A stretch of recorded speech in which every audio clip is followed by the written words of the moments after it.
Okay. I think we are up and running. Okay, Abby, thanks for doing this with us today. Thanks for having me. I'm so excited to have you. I think it's going to be a lot of fun just to learn about just all the things you've done while you were at Country Day and since you've graduated. So we really appreciate it. And this is early for you, right? Because you're in LA, so it's morning Yes, time. it's 9:30. Okay, Not so too not bad. too bad, but No. maybe not ideal. Yeah. Okay, well, thank you so much. Yeah. Okay, so I think I kind of just like to start these interviews by taking it back to where it all started. So let's go back to upper school, Abby Quinn Jackman. What were Mhm. you up to when you were here? What were some of your favorite classes, favorite teachers? I would love to get a sense of kind of what you were doing outside of the performing arts, because we'll ask you that in a second. But what were some of your go-to activities when you were here? Um, so I was on class board. I did newspaper for a couple of years. I really loved English outside of performing arts. So I loved Mrs. Solomon's Shakespeare class and Mhm. Mr. Sadler's film and lit. And yeah, I mean, most of my focus was on acting and like Sure. play practice, but I also had to fill, is Blue Point still happening? Okay, yes. Oh, yeah. So I dabbled in sports. I think I tried out for soccer like 3 times and then I was Okay. like, that's not for me. And then I did track one semester and cross country. And then luckily a dance class opened up. So I did that, Perfect. which was like an extension of play practice. Yeah. Um, yeah, and I think Mr. Solomon, I definitely spent the most time with him and he directed a lot of the plays that I was in and Mhm. was my film teacher. So he I think in terms of performing arts, really inspires me and still today, I feel like I wasn't really taking myself that seriously as an actor, even though I knew I loved performing, but I think taking his class and just learning from him, he's so passionate and Mhm. believes in his students, and it made me want to feel the same way about myself. So, Yeah. um, yeah, I think I was very focused on the social aspect of high school too, which got me into trouble sometimes. um, Definitely freshman year, and then I had to I had to focus a little bit. But yeah, when I think back in high school, most of it is like theater memories, and Yeah. my core group of friends were from theater. Got it. Okay, cool. And so, and for anybody who's also just joining us, Abby is an actress and she graduated from Country Day in 2014. So we are just getting into all of the awesome things that she's done, and she's just explaining to us about her time at DCD. But okay, so uh, now we go into like more of like the hardcore performing arts stuff. So what were some of your favorite shows here? Favorite show maybe in general outside of something that you were in, but how do you feel like DCD prepared you for your current path in the arts? Um, I mean, outside of a few workshops in New York that I did, and I did like one other theater camp, Country Day was pretty much my only theater experience. Okay. I think I did my first play when I was in kindergarten, which was The Wizard of Oz, and I my was my also older in The Wizard of Oz You when I was were? in upper school. Yeah, because Oh that was my an all god. school musical that year. Yes. Yeah. Yeah. Fun. I was so excited, and I think both of my brothers were in it. So Mhm. at first it was like a way to be close to them, and I was just like mimicking whatever they were doing. But then I remember being so sad when it ended, and Yeah. even as a kid, I felt like this sense of community, or even though like it felt like that was the primary focus for the theater. It was like we're all gonna get really close and support each other and become great friends. And even as a kid, I felt that. Mhm. And so I did it like every chance I could. I think I did every play up until high school, and I could do a couple a year. But um, so yeah, when I think back, I think my favorite show probably Les Mis. Mhm. Had Yeah. hi. I had like I'm not a big part, but again, my brothers were in it, and it was like to me I think I'm biased, but it was like the best play I've ever seen, and we all still talk about it. So I loved that. I really loved Sweeney Todd. And I was in 8th grade when I did it, and Okay. my stepsister was in it. And then we went to Scotland for the Edinburgh Fringe Festival, and yeah, it was just like the best summer ever, and also really prepared me for coming into high school. I felt like I had somewhat of a group, and yeah, just a lot of support from the theater community. Okay. Okay. So just a quick question. So for Country Day students who really are considering making performing arts something that they want to do in college, do you recommend like doing an outside camp or something like that? Or do you think that focusing your time on like DCD specific performing arts opportunities is also like an okay thing to do and not do like an outside camp type of situation? Yeah. I think it's totally okay. I think even though I did outside theater camps and workshops, I felt like a pressure to be doing more because I was so wrapped up in, kids who were already on Broadway, and I was like Right. hyper focused on their path. And then I think, I see. but I think that would like never end. So I felt like I wasn't doing enough. But in retrospect, I think I was. And I think it's totally okay. I think what's most important is just feeling like you're in an environment where you can learn and where you feel safe. And for me, Country Day really provided me with that. And I think,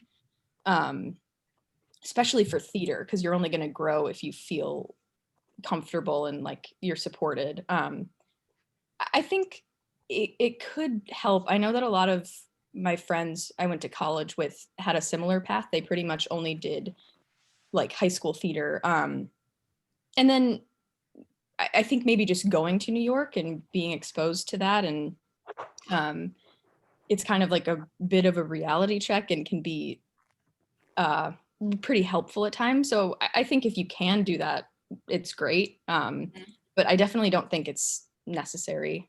Okay. Yeah. That's good advice. Okay. So you graduate from DCD and you have lots of shows under your belt and you go to Carnegie Mellon. So tell us a little bit about your decision to go there. And then what was the experience like in terms of transitions for you, both academically, but also in terms of the performing arts? Yeah, so I pretty much my whole senior year of high school was dedicated to auditioning for schools and preparing. And I think I auditioned at like 10 different musical theater and acting schools. And I kind of knew right away about Carnegie. I just, my mom and I walked into the audition room, and there was like a student playing. He sounded like he was on Broadway, and it was very intimidating, but I was like, oh my God, I love this place. This is just what people are doing in between classes, like singing around a piano. So I kind of knew that I felt really like I left, and I felt really tied to it. And yeah, so I went there for a year. And I feel like it was very overwhelming. It's just the workload is a lot, but it was also, I think the workload is a lot at Country Day too. And I think there I learned the importance of balance and just being very structured. And then when I got to Carnegie Mellon, it was, most of the classes were like dance and movement and speech. So it was all stuff that I had wanted to do all the time my whole life. So I got there, and yeah, it felt like classes that I, were suited to me. But I think the structure of Country Day helped, because if I didn't go into Carnegie Mellon feeling like having that experience of the structure, I think I would have been pretty overwhelmed and gotten kind of lost. Even though it is like dance and acting, you're still reading a lot of plays and analyzing and memorizing. So but yeah, I think maybe the biggest adjustment was just meeting people, because I had the same best friends since like pre-K3, and I had never really thought about like what it would be like to not know anyone. And again, for theater, it's so important. You need to feel safe and like you have friends. And for the first couple of months, I was just like, oh God, I miss home. I miss my best friends. And then, you I think that's a pretty familiar feeling for a lot of college freshmen, but I'd say that was probably the biggest thing for me at Okay. first.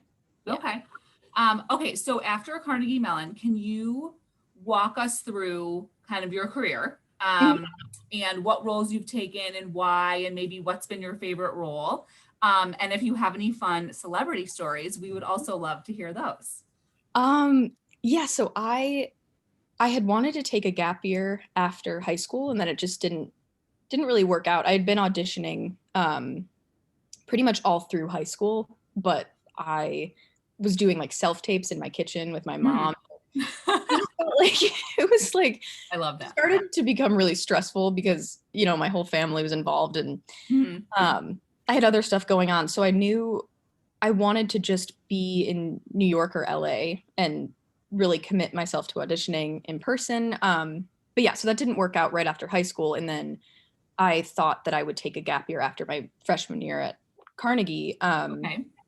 So that's what that was at first. And then I ended up booking a job, I think in April of that year. So it took a long time, and I was pretty convinced that I was just going to go back to school. And then, yeah, so I booked a movie called Landline, and then I filmed in New York for a couple months, and then I went back to LA, and I think I just kind of knew that I'm gonna stick it out here at least for a little bit longer. So yeah, I was here for about a year, and then I worked in a movie called Radium Girls after that, and a couple of TV shows and movies. I think it's kind of the same.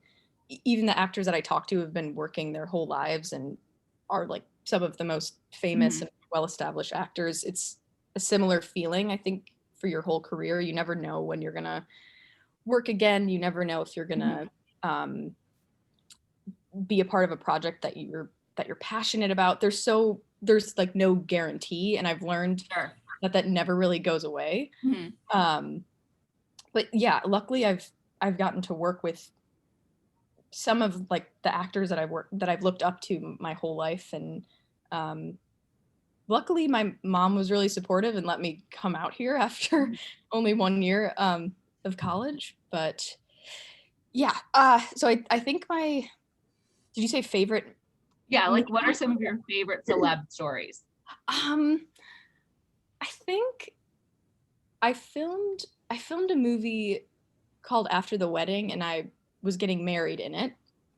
And I remember we were filming the wedding scene, and my parents were Julianne Moore and Billy Crudup, which is insane. Yeah. And I remember like right before I was walking down the aisle, I got stuck in the or my dress got stuck in the bathroom before coming out to film that, and then I had to like call for help, but for like 20 minutes I was so embarrassed and was just standing in the stall, and I was like, I can't, this is the end for me. So that was more like embarrassing, but involved them, and I was like terrified of humiliating myself, but they're so kind. And along the same lines, one of my favorite movies is Almost Famous, which Billy Crudup, who played my dad, is in, and I found this a lot. Like I just pretend like I have never heard of any of their films because I have been such big fans of everyone. And then like on the last day, I'll just blurt out, I'll just like start quoting the movie, and then I'm like, okay, bye. Right. So that happened with Billy. I like just never said anything, but I was freaking out all the time. And then like the last day, I just asked him 100 questions about the movie, and he was so nice and told me everything. That's awesome. Yeah. That's really fun. Okay, so how has COVID, I mean, obviously we know COVID's impacted everything, but how have the COVID shutdowns impacted you as a performer? And how have you filled your time since movie and theater productions have been shut down? Yeah, it's definitely, I know it's a really scary time for everyone. And I think for acting, it's so much of it has to do with meeting in person, and especially Right. when you're working with other actors, it's Mhm. really important to feel connected and, you know, like face to face. So that has definitely gone away. And I think um, for the casting process too, pretty much everything has been over self tape. So you're, you know, it's just like an isolated feeling. You're Okay. in your home and um, filming with whoever you can. But Mhm. the energy of like meeting with a director or a casting director has kind of gone is gone for now. So I'd say that's the biggest change. Oh, And Mhm. my friends who have worked hi, on, Brad. hey, um, I'm at work. Oops, sorry. Go oh, ahead. it's okay. I don't know who's talking. So that's kind of probably been the biggest thing. And then I think my friends who have worked on sets in the last couple of weeks, Mhm. it's like a bizarre environment. Yeah. You can't sit next to anyone. Everyone's in masks and you're tested all the time. So I think it's luckily things have gone back, but I think Mhm. probably the biggest impact is just that there's like now this strain. And you know, you might never talk to your scene partner before going and filming like a huge makeout scene, just something like that Right. is so intimate, but you've Mhm. never even like been able to sit next to them. Um, so yeah, I think it's also just a period of, again, you don't know what's going to happen. It's always out of your control, but I think especially right now, it feels like, oh God, I'm just in my home. I can't even go out and meet a new casting director. I just am feels like you're doing it all on your own. Right. So I think that's been like the biggest The way biggest to, change. yeah. I will say that I interviewed Betsy Thomas for a Zoom as well, and she told me that you guys were on set together and realized that you both had gone to Yes. Country Day, which I found to be Yeah. pretty, yeah, That was yeah, crazy. that's awesome. That's so cool. Okay, I'm gonna kind of swoop in here with a different question. So Mrs. Belen's class would like to know what it was like to work with Timothy Chalamet. Oh my gosh. I would Uh, also like to know that question. yeah, I similarly couldn't talk to him. Not because he wouldn't allow it. I was just like, Right. oh my God. Um, it was amazing. That movie was just full of like it was Meryl Streep, Mhm. Saoirse Ronan, literally just like Laura Dern, the most incredible Right. people and actors ever. So it was like a really overwhelming experience just to be on set. And then Timothy, just incredible. And I just like had a hard time even saying anything to him because I was so nervous and like in awe of him. But he's very nice and um yeah, just an incredible actor. And I just kind of sat back and like watched him for a couple of days and it was yeah. That's I so cool. And so how, like, as an actress or an actor, how does someone go about kind of landing a role in a huge production like that? Mhm. I think it's the same for that uh particular project. I had worked with the casting director a couple of times. So Okay.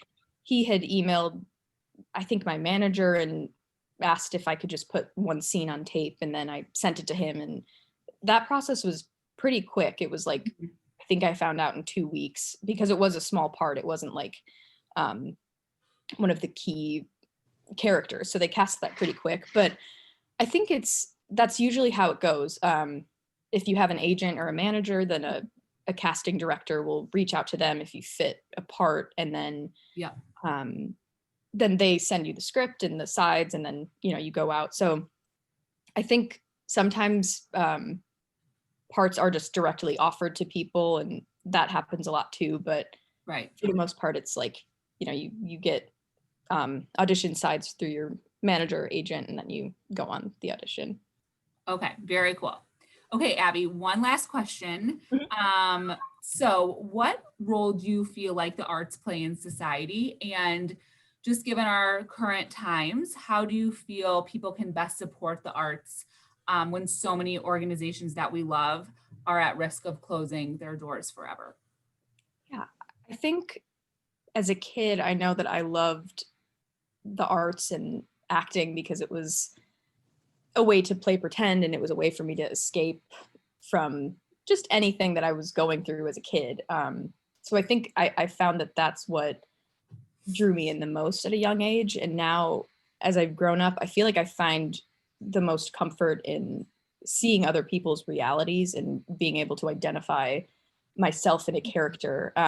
So not really like make believe anymore, but really just a deeper dive into someone's reality. And I think now it's, movies and TV shows, there's so many platforms to release content on. So I think it's really given people the chance to tell their story, and for better representation, you can write something and then put it on YouTube and millions of people could see it. So Mhm. I think now the arts are becoming more inclusive and accessible for people to make their own content. And I'm really happy about that, because I think for a while it was just certain people could make certain films, and Mhm. I don't think that's really working anymore. I think, more voices need to be heard and more people need to be writing and be represented. So I think the arts can be an escape from reality, but I also think it's just sometimes nice to go and see something that reminds you of your own life or something that you've been through. And, um, it can stir up some feelings that are important to feel sometimes. So I think Mhm. for me right now, that's probably like the most important part. And I think in terms of supporting, I think just streaming anything that you can, and if you can buy a movie or a TV series, that's great. I know in LA there are a lot of drive-in theaters that have opened up, so we've been trying to go Right. there and support that way. Hey, but yeah, I think hopefully when theater opens up, try to go back there. I don't know when that will be. I think that might be the Yeah. last one to come back, because it's in person. But I think just buying movies and TV, and hopefully things will be back to normal soon. Yeah. I hope Yeah. so. Yeah. Yeah. Well, thank you so much, Abby. This was so much fun. I know there's a lot of people on the Zoom right now who absolutely love seeing you. So thank you very much for taking your morning and So spending time much. with us. So it was so much fun. So yeah, thanks again. And I am going to stop this recording. And I know Mr. Dempsey is on here, and he is just going to jump on and say hi to you. But thank you again. Thank you so much for having me. Of Nice seeing course. everyone.